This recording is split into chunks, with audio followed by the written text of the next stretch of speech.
Hello and welcome to New Parents in Training. So this year I have switched from the wired lavalier mic to a wireless one, and out of my own pocket I purchased this DJI mic wireless system. I've been using for a few months and really like it, especially when we've gone on a international trip, and this came in really handy and very useful. Fast forward last month, Hollyland sent us this product for review. This is called the Log Max wireless system. This immediately became my go-to. And I have done a full review of this product. I'll put the video link up top so you can go check it out. So today I want to do a comparison between the DJI and the Hollyland. Both of them has pros and cons, and I wanted to also give the viewers an idea what to expect out of this too. Let's get started with the first one. All right, so the first one, let's talk about the packaging. For DJI, even though it has a smaller case than the Hollyland, but both of them are able to fit into your jean pocket. Now, DJI obviously is much easier to fit into your jean versus the Hollyland. Hollyland need a little bit of convincing to put in there, but they both able to fit. So they both are very portable. Now, on top of that, DJI provides you with a soft pouch that you can store everything in there. Now the casing is small, so therefore you have to store your charging cable and your windscreen separately. So hence they provide you with a pouch. For the Hollyland, it's a different story. Hollyland actually comes with a traveling case. The traveling case was able to hold everything inside very snug. The traveling case is definitely a step up because you can have everything inside, and once you're ready to go, just grab the whole bag and go. And you don't even have to worry about anything that can squish it because the casing itself is actually really hard. Let's talk about the connectivity.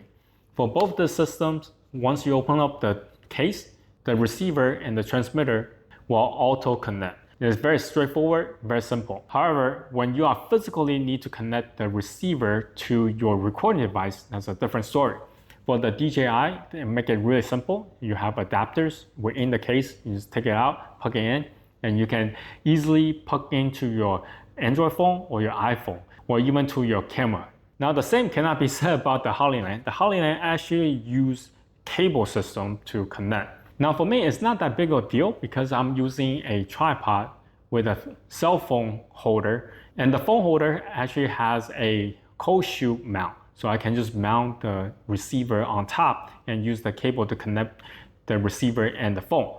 Now, if you don't have that setup, you are using the Hollyland, then you're gonna have a receiver dangling around with a cable. Now, in my opinion, this is just not a great way to go out with the Hollyland to go shoot if you don't have the necessary equipment. Now, bear that in mind, these systems are geared toward people who are already seasoned in terms of using devices to do recording. For people like that, typically they should have a cold shoe mount with their recording device. But for a newbie who just want to get started and buy into the Hollyland, this might be an issue. Next, let's talk about the control on the receiver. For DJI, it has a touch screen. On paper, it sounds pretty good with a touch screen. However, because of the size of this receiver, sometimes when I try to change options, the screen doesn't register when I'm doing the gesture to switch between things. It does take a little bit of time of getting used to when you are selecting different options on the DJI screen. However, on the Hollyland, they actually provide you with a physical knob where you can turn and dial and select different options. That makes selecting different options, controls, much more precise. So I really like the fact that the Hollyland actually including a physical knob on top of the screen that give a little bit more control over things. Next, let's talk about how they sound. Both of them are very capable mics. So when you are doing recording, you don't have to worry about losing sound or having distortion.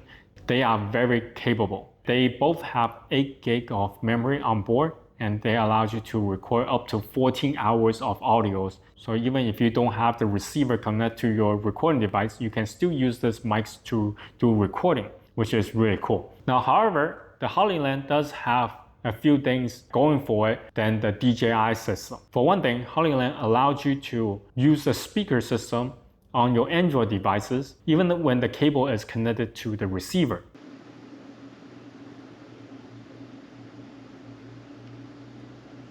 Which is great because you don't have to unplug everything in order to have the playback with the audio on your phone. Orchard City Center. And this on the website is supposed to be a 4-star hotel. I'll show you what the room looks like. Now, however, for the DJI, it's different. If you want to have a playback with audio on, you do have to unplug the whole receiver out of it in order for you to hear the audio. And another Hollyland has advantage of is the fact that they have noise cancellation. The DJI does not. The noise cancellation I found on the Hollyland is very useful when the noise in the background is constant and is very low. Doesn't matter if it's the low volume or low bass. It will help you to get rid of those pre-editing. But however, for DJI, it will record everything as it is.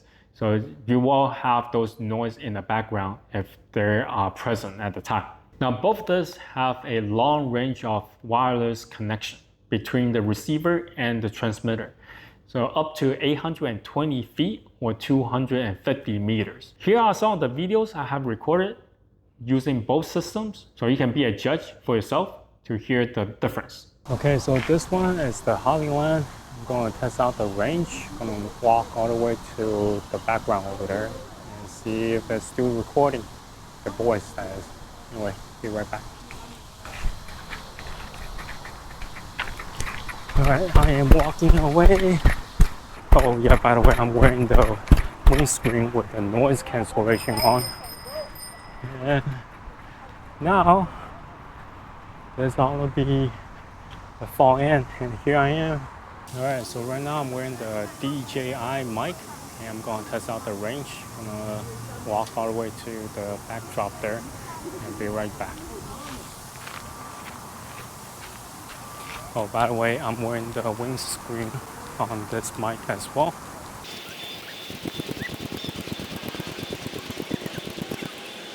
Okay, so now I'm on the fall end now. Here I am. And yeah, this is the DJI mic. Alright, I'm wearing the Hollyland mic with the windscreen on and also the noise cancellation on as well. Now I have a dryer running in the background. And this is what it sounds like with the noise cancellation on. And let's see, if I turn this off, now it's blue. Okay, so the noise cancellation is now off, and this is what it sounds like. And on. And now this is noise cancellation on. Again, this is off, and this is what it sounds like. Now I'm wearing the DJI mic with the windscreen on, and still the dryer is running in the background, and this is what it sounds like. So the last category I want to talk about is pricing. For the DJI mic at the time of filming was at $329 versus the Hollyland at $299. Hollyland is definitely providing you with more values at a lower price. In conclusion, given that the pricing is $30 less, I would definitely go with the Hollyland because the fact that it provides you with a lot of accessory, especially the traveling case. That was a very nice touch. On top of that, some of the features DJI mic just not able to provide against the Hollyland, especially when it comes to noise cancellation, and also that Hollyland was able to let you connect to your Android devices and still able to have the playback with audio on. That's definitely a plus if you're doing a lot of video shootings. So yeah, this is my comparison between the DJI wireless mic against the Hollyland Log Max wireless system. So if you have any questions, comment down below. Until next time, bye.